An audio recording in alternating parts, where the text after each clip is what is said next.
Our next speaker became world famous as a cricketer. He captained the Pakistan cricket team for 10 years, longer than any other Pakistani captain. Since then, he's become a politician, the founder and the leader of Pakistan's Movement for Justice Party. Accused of being pro-Taliban for speaking out against the military operation in Pakistan, he's denied that charge.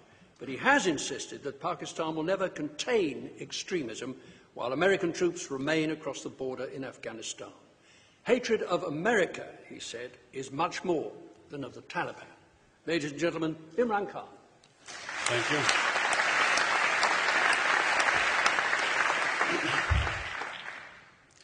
Well, Pakistan was introduced as the most volatile, dangerous place in the world.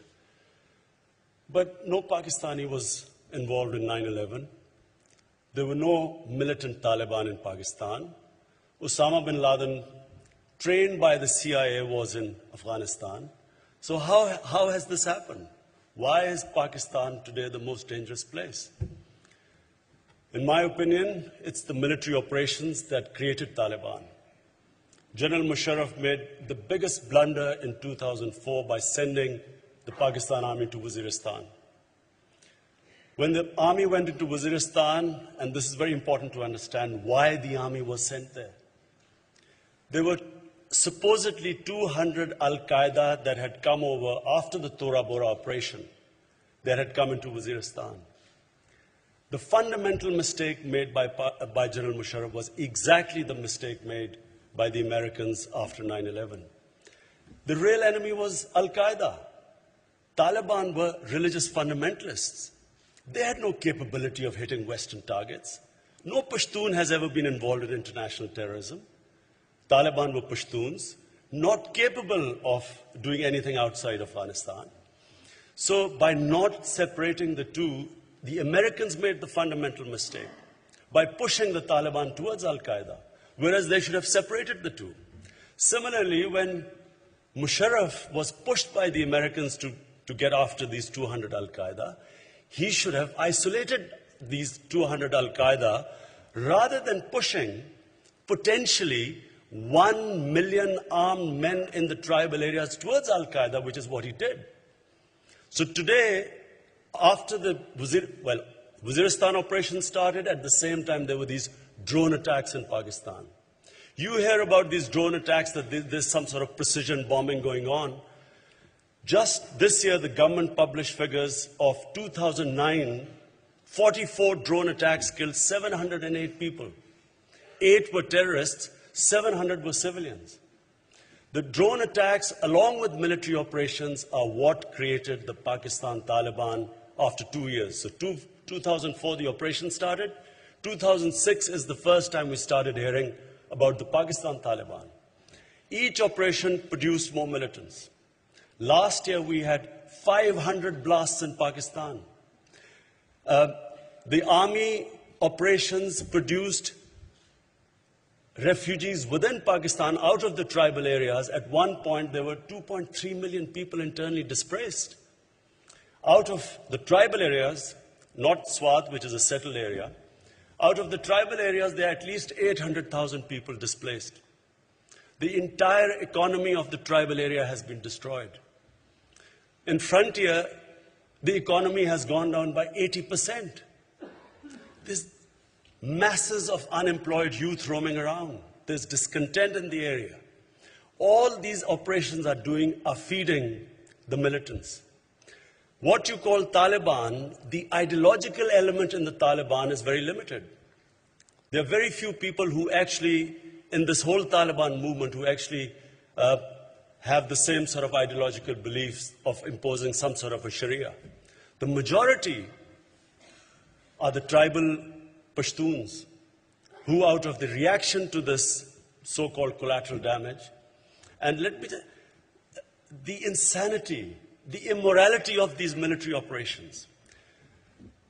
The artillery guns firing from 30 to 20 kilometers away, firing into villages, F-16s, helicopter gunships.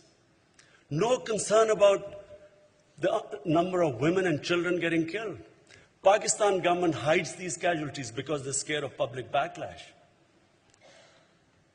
And all it is doing is is radicalizing our society. The youth, educated youth in Pakistan is getting radicalized. And the longer this insanity continues, the worse the situation is going to get. Exactly the same trend we saw in Afghanistan. 10% of Afghanistan was under Taliban in 2002. Today, 70% of Afghanistan is the Taliban-controlled rural areas. And exactly the same aerial bombardment produced militancy.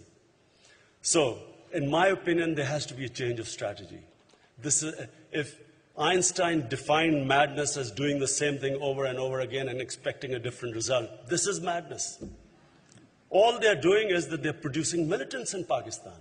And what no one is talking about, Sir Richard spoke about the Pakistan army, but how long is the army going to keep bombing its own people? And how long is this going to go on? And why will there not be a reaction within the army? 3 times there have been, once there was a coup against an assassination attempt against Musharraf. Once there was an attack within the GHQ, and then there was another attack near the GHQ in which a lot of Pakistani generals died. All 3 were inside jobs, from the low ranks. And the longer these operations continue, I'm afraid there's going to be no end to this militancy. From the Western point of view, people here must understand that your danger is not, the streets of Britain are not going to be safe because there this action going on against the Taliban in Pakistan and Afghanistan.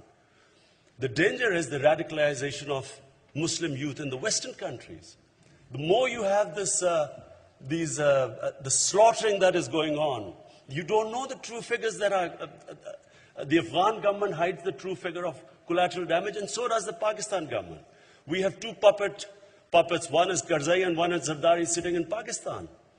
And our government, the more the Americans say do more, all Zardari asks is give me more dollars.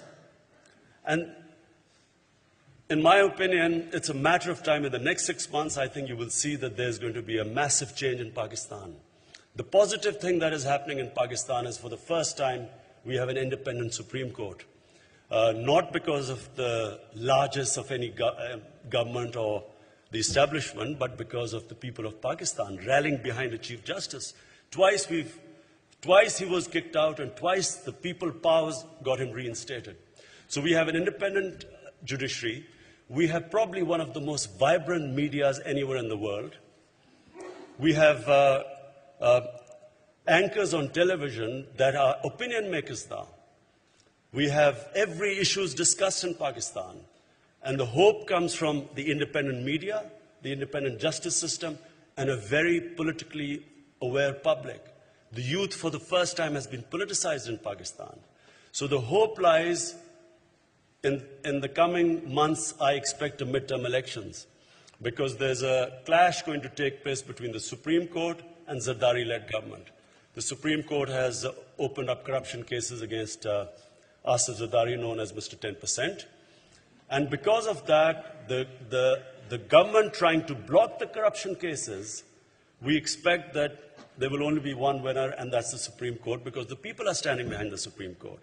So the hope in Pakistan lies in having a genuinely democratic government, a credible government which is sovereign, which then can talk to the Taliban and separate the real ideologues, the real terrorists, from our own tribal people. And in separating the two, we hope that there will eventually be peace, and helping the Americans in getting some sort of a government of consensus in Afghanistan, which is the best solution right now. Thank you.